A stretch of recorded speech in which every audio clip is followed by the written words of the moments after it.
Good travel weather is not something you'll be thankful for at the table this Thanksgiving. A snowstorm is making a mess in the mountains, so stay away if you can. And while it may be dry in the Denver metro area right now, it's not going to stay that way. Snow is expected to start popping up on the radar overnight, creating concerns for the morning commute.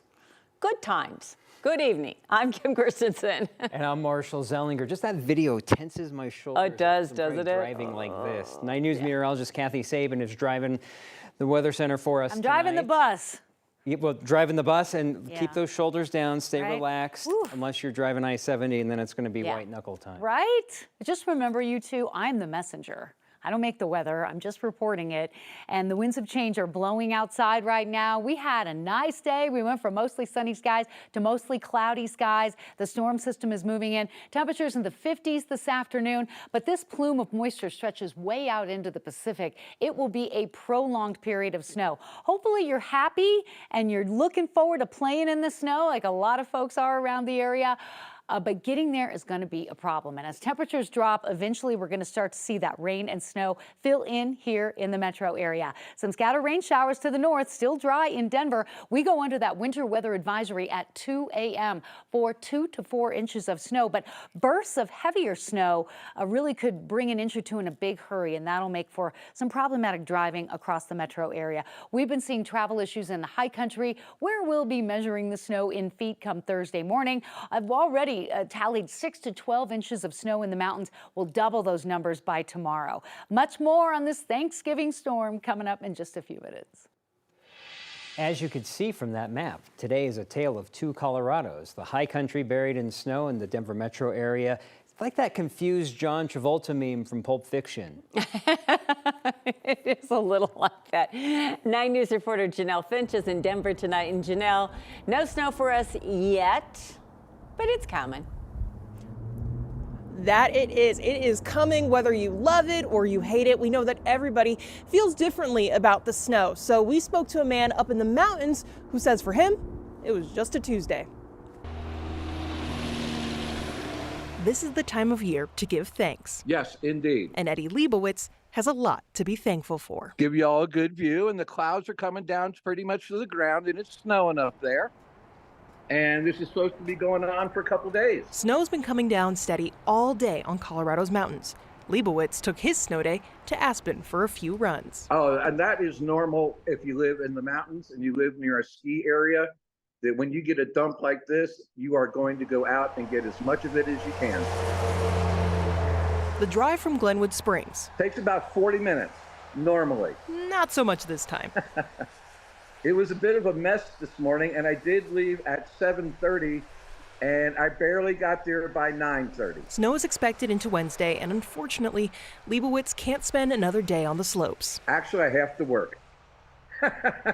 A winter storm isn't enough to stop sales at Mattress Firm. Luckily, he doesn't mind a little snow on his morning commute. When you live here, you know how to do it, or at least some of us do. And he says he can't be upset when Mother Nature's given him an early holiday gift. For us to get this kind of snow this early, it's pretty darn special. And that's why everybody's taking advantage of it. Because to start a season with basically over 4.5 feet of snow this month, that's rather special. Leibowitz might not be afraid of the snow, but other drivers probably should be. And that's why we keep telling you that if you are planning on getting on the roads tomorrow, you might want to reconsider.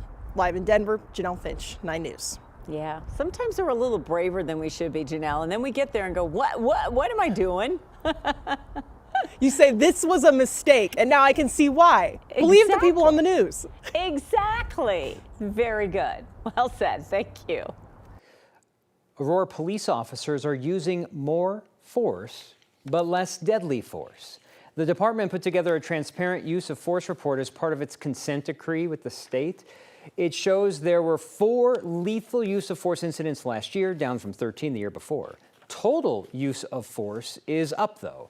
The report suggests it's because officers are back to proactive policing following COVID and because the state legislature redefined what use of force means. As for less lethal force, the department credits increased officer training. So we're encouraging our officers to do much more assessment and more recognition of what other alternatives there might be. According to the report, Black people still experience the most use of force. Those account for more than 40% of the incidents. Aurora's black population is about 16%. A former CBI analyst accused of manipulating data in hundreds of cases has decades worth of crimes being reviewed, but not everyone who's impacted knows about it. Our reporting partners at the Denver Gazette confirmed that the Office of the Colorado State Public Defender is working with lawmakers to address this. A bill that could be introduced next year would require defendants whose cases were affected by the Missy Woods scandal to be notified. Woods is that DNA analyst who's under criminal investigation for anomalies with her work with the CBI. The bill would make sure defendants get access to post-conviction legal counsel that could reopen their cases. When the scandal became public, CBI left it up to the prosecutors to notify defendants.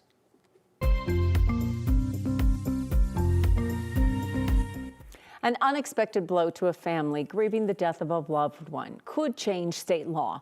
Steve on your side first brought you the story in April. Carlos Hernandez told us his family was hit with an early termination fee for his mom's lease in an apartment in Loveland after she died suddenly. That uncovered a loophole in state law, and while death usually leads to an automatic termination of the lease, state law says if it's included in the lease terms, it doesn't. After it's good knowing that even in my mom's passing, she's going to do like she always did and possibly be helping others. So as a result, this is leading to a proposed new piece of legislation. Because it came so late in the session, Representative Weinberg says the legislation is going to have to wait until next year, but could change state law. Two Colorado grocery giants are facing a new legal challenge. A class action lawsuit accuses the parent company of King Soopers and Safeway of colluding to weaken employee bargaining power. The lawsuit claims emails between Kroger and Albertsons show the two companies conspired to work together when King Soopers union members went on strike in 2022. In those emails, Albertsons allegedly agreed not to hire King Soopers employees during the strike, and the union claims that diminished their bargaining ability. The lawsuit seeks a pay raise and benefits for thousands of employees.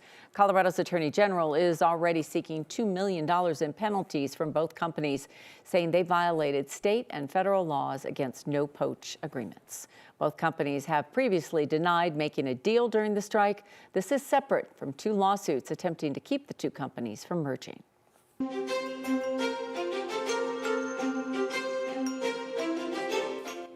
A chef here in Colorado has made it his mission to help bring the homeless and the hungry a Thanksgiving dinner. This year, he got help from Culinary students. 9 News reporter Rachel Krause takes us inside the kitchen where these kids are cooking up a feast. Yeah, it is a lot of food that we're cooking. Inside the Cherry Creek Innovation Campus. Not burning myself at all, guys. The scent of Thanksgiving dinner fills the air. This is some juicy turkey. Brooklyn Rush and her classmates That's why. are cooking up holiday meals. When I first came, there was a whole bunch of chicken and they wanted us to shred it and debone. And then as the day kept going on, they were pulling turkeys out. And so that's what a whole bunch of people are working on now. All 200 culinary students prepping ingredients and preparing protein. Yeah, this is definitely the most protein production that the students have ever done, or the biggest scale they've ever seen. And I think it's really important for them to see what goes into all of this, in addition to giving back to the community. And so 6,000 pounds of protein is what we're preparing today. Meals for Madsgiving. I just want to feed people. A concept Chef Tajai Cook has been cooking up for years. Thanksgiving. This is our 6th year. We're gearing up for an opportunity to show love to our community. Last year we did 13,036 meals, and this year we have a request of 16,700 meals. Thousands of Thanksgiving dinners for people in shelters, people in need, and people who are unhoused all around the Denver metro area. It's a good way to inject good into the community, you know? I think every little bit counts. So all of our little contributions, as big contributions and large contributions, it really does matter. Last year, CCIC's culinary kids helped with Madsgiving work. This year, they're prepping all the protein, and tomorrow packing up thousands of meals. 16,000. So 8,000 of those will come out of the CCIC, and then this protein will go to 2 other sites to go towards those meals. Work that's exhausting, but worth it. I find it special. For chefs, old and new. Yeah, it is a lot of work, but I think it's rewarding for everyone that's doing it. Tomorrow, students and volunteers will spend all night packing meals into Thanksgiving morning. And students today tell me that helping with Madsgiving is so fulfilling, letting them feed their love of cooking by helping others. That's such a an experience to say, I'm cooking up lots of meat. Absolutely. Meat everywhere. 6,000 pounds, certainly an education for their future working as chefs. Yeah. 6,000. I know, but just planning, that's an important detail too. Planning Absolutely. and cooking, and good for them. That's great. Yeah, a great lesson to learn in high school. Absolutely. Thank you. Rachel. All smiles in Maui after the Buffs men's basketball team picked up one of the biggest wins in program history today. They took down the #2 team in the nation and back-to-back national champs, Yukon Huskies.